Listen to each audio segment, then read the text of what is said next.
La storia non è sempre stata clemente con questi luoghi. È infatti tristemente noto l'eccidio compiuto il 23 agosto 1944 dalla 26esima divisione corazzata tedesca, che uccise nel giro di poche ore 175 tra uomini, donne e bambini, con il pretesto di eliminare le bande partigiane residenti nel Padule. Un evento che ha lasciato un profondo segno in queste zone. Un evento che ancora è testimoniato dalle voci e dalle emozioni di chi è sopravvissuto a quella terribile giornata.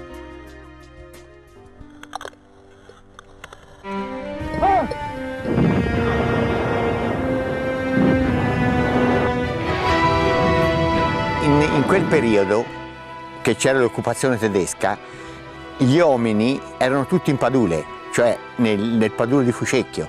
Chi aveva rimpiattato il maiale, chi la vacca, chi qualcuno.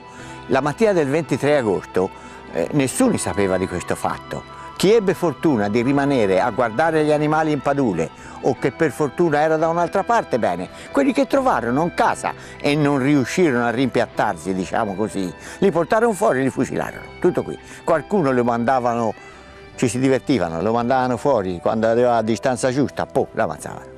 E si vede i cippi che troviamo lungo la strada. Io avevo 2 anni, ricordo molto poco perché insomma, però una cosa lo ricordo bene. Ci si salvò per via di una lettera che la mia zia tirò fuori, che aveva un marito prigioniero in Germania. E i tedeschi che ci avevano già messo tutti lì per ammazzarci, parlarono fra di loro e ci salvarono, andattero via. Era soltanto una strategia del terrore, ritirandosi volevano fare terra bruciata di quello che trovarono. Ecco perché ammazzarono figlioli, donne, bambini, chiunque ammazzarono. E questo non ha niente a che vedere con la guerra. Ragazzi giovani, trovarsi a vedere questa gente nel sangue, questo orrore che nelle famiglie mancavano, insomma, perché a quell'epoca mancare un babbo a gente di 2 anni, a me fortunatamente non me l'ammazzarono, ma il mio zio e il mio nonno si viveva in casa insieme e c'era una tragedia continua, capito? Insomma, è una morte veramente atroce. Li sentivano gridare, poverini, perché mi morirono subito, magari se fossero morti subito.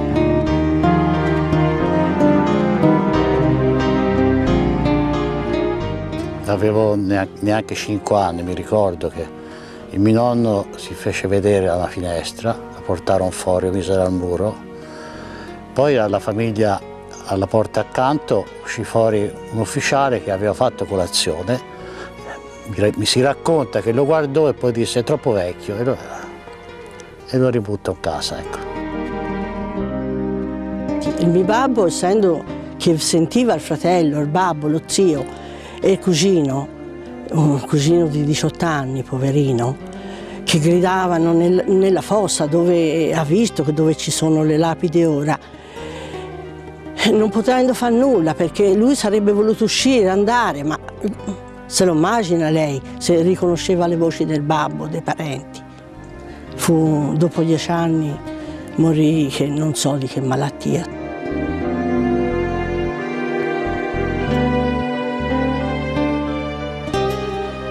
Secondo me tanti sono rimasti veramente colpiti e non è facile, speriamo che questa cosa non succeda mai più a nessuno.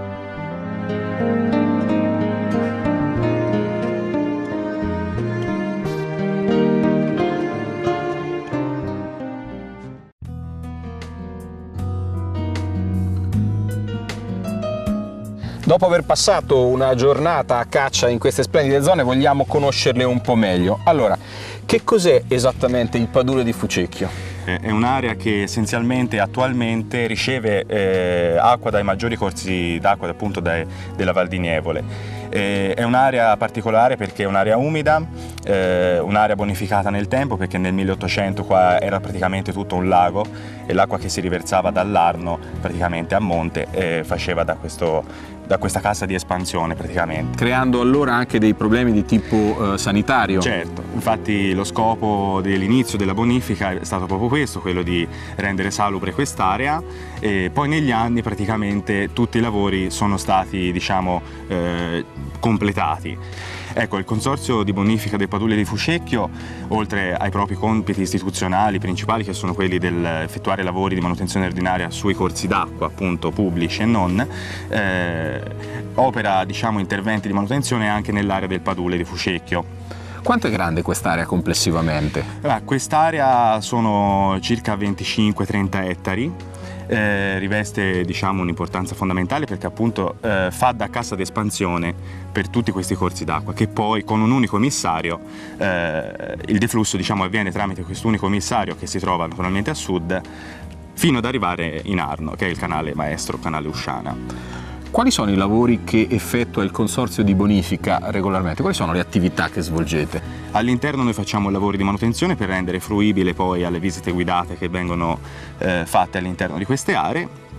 Quindi annualmente noi entriamo con i mezzi e con i tagli, diciamo, a mano per liberare le passerelle, per dare agio ai camminamenti. In quest'area vengono regimati i livelli idrici, cioè noi abbiamo costruito diverse opere che sono paragonabili a delle paratoie, a delle calle, si chiamano così, che rendono possibile il mantenimento dell'acqua, quindi dell'apporto idrico all'interno di quest'area, che in periodi altrimenti critici verrebbe meno sicuramente.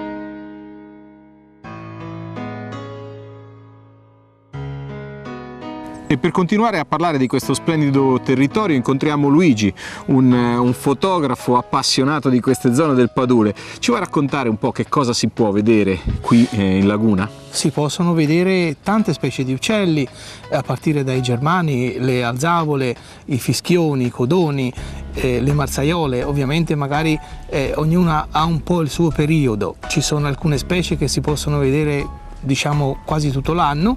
Poi vi sono anche dei trampolieri, vi sono i beccaccini. Nidifica in questa zona, arrivano in primavera i cavalieri d'Italia. Ci sono 2 nidi di cicogna qua in zona e ogni anno sfornano 4-5 piccoli di cicogna. Come nasce la tua passione come fotografo che si sviluppa soprattutto qui nel Padule di Fucecchio? Beh, diciamo che mio padre, che è stata la mia guida, mi portava qua fin da quando ero piccolino, 6, 7, 8 anni, e mi ha trasmesso tutte queste notizie, tutte le risposte a tutti questi perché. E io ho pensato che forse, non potendolo tramandare magari a un figlio, ho pensato di fotografare e documentare tutte queste cose, magari mettendole assieme, e così ne possono usufruire tutti coloro che sono interessati alla conoscenza di quello che c'è nel Padule di Fucecchio. Una grande ricchezza che si allarga anche al mondo della flora. Sì, infatti sulle colline distanti al Padule ci sono 34 specie di orchidee spontanee. In ogni caso sono incontri che si possono fare girando per questa natura meravigliosa e sono un altro buon motivo per venire a visitare questa zona e il Padule di Fucecchio.